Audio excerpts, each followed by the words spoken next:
The Galactic Council chamber fell silent as Ambassador Zexthor's tentacles trembled, with barely contained fear. For 300 cycles, the Corvathian Empire had expanded unchecked across the Perseus Arm, consuming worlds and enslaving species with methodical precision. Now they stood at the doorstep of the Council's core systems. "We have exhausted every conventional option," Zexthor announced, his translator rendering his clicks and whistles into universal standard. "The Corvathians have repelled our fleets, neutralized our defensive networks, and adapted to every strategy we've deployed." Council member She'ira of the Valanthi Collective leaned forward, her crystalline form refracting the chamber's dim light. "Then we face extinction. Our projections show complete conquest within 2 standard years. There is one option remaining," Zexthor said quietly. "One species we have never deployed in warfare." The chamber erupted in concerned murmurs. Every species present knew which race he meant: the humans of Earth, those strange primates who had been granted provisional council membership only 50 cycles ago. They were young, impulsive, and frightening in ways the older civilizations couldn't quite articulate. "The humans?" High Arbiter Quellix's voice resonated with disbelief. "They've barely achieved faster-than-light travel. Their military is primitive by our standards." "Perhaps," Zexthor replied, "but they possess something we lack, something we've never truly needed until now." Ana Martinez stood in the observation deck of the human vessel Indomitable, watching the blue-green marble of Earth shrink in the viewport. At 26, she was the youngest tactical officer ever assigned to humanity's deep space fleet, her brilliant mind having caught the attention of both human and alien military strategists. "Still can't believe they actually asked for our help," Leo Chen said, joining her at the viewport. The pilot's easy smile belied the intensity in his dark eyes. 300 years of stay-in-your-corner primitives, and suddenly we're the cavalry. Anna allowed herself a slight smile. "They're desperate. The Corvathians have crushed everything thrown at them. Superior weapons, better shields, faster ships.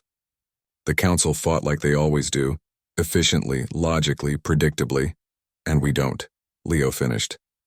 "No," Anna agreed. "We really don't." The briefing room aboard the Council's command station was a study in contrasts. Sleek alien commanders with their advanced neural interfaces and centuries of military experience sat alongside humans with their paper notebooks and nervous energy. Anna spread holographic tactical displays across the table, while Leo loaded the simulation parameters. The Corvathian strategy relies on overwhelming force concentrated at strategic choke points, Anna explained, her fingers dancing through the display. They're brilliant tacticians, every movement calculated, every resource optimized. They fight like a perfect machine, which is exactly their weakness, Leo added. Machines are predictable. They follow patterns. Zexthor's tentacles curled skeptically. We have attempted numerous tactical variations. The Corvathians adapt within hours. Anna's grin was almost predatory. That's because you're still thinking logically. Humans learned warfare from each other. And humans are anything but logical. We bluff, we feint. We do things that make absolutely no strategic sense until suddenly they do. Over the next 3 weeks, Anna and Leo worked with the human contingent to implement what the Council called chaos protocols. They positioned ships in formations that violated every principle of fleet warfare. They sent supply convoys along routes that exposed them to attack.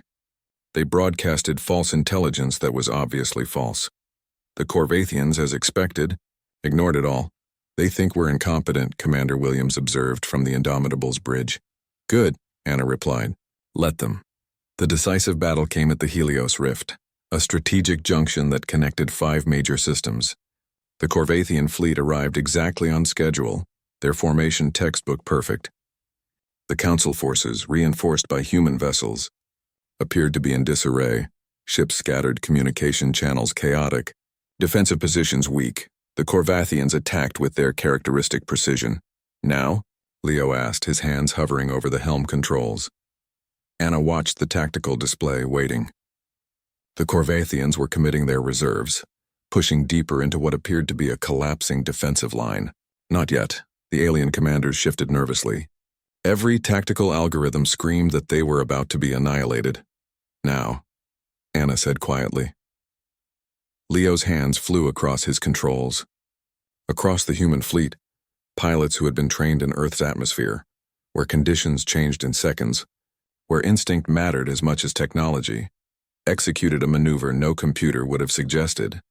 The scattered human ships suddenly revealed themselves as the jaws of a trap. Ships that had appeared damaged fired at full capacity.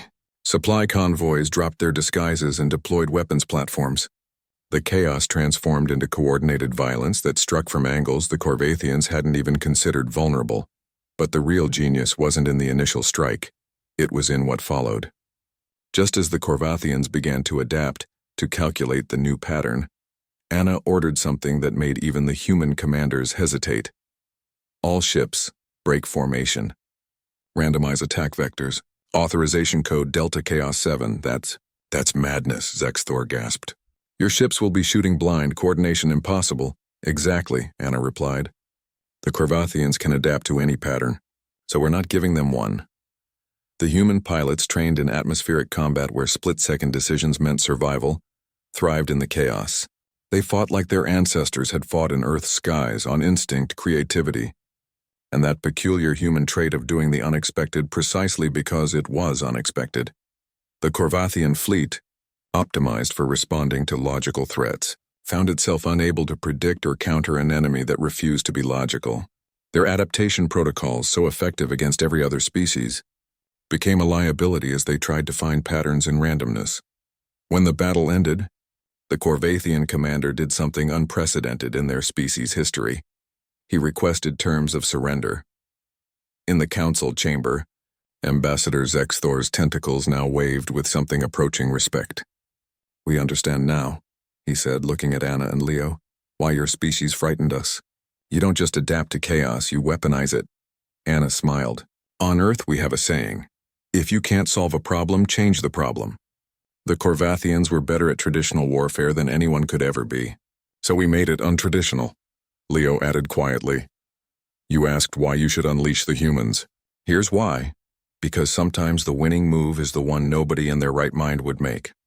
And humans, well," he grinned, "we've never been entirely in our right minds." As Earth's fleet prepared to return home, the Council was already updating its strategic databases. A new entry appeared in every language and format. Humanity, last resort option. Deploy only when logical solutions have failed. Warning. Unpredictable nature makes them as dangerous as allies as they are effective. Recommend minimal constraints and maximum distance from command structures. Final assessment. When facing impossible odds, unleash the humans. End.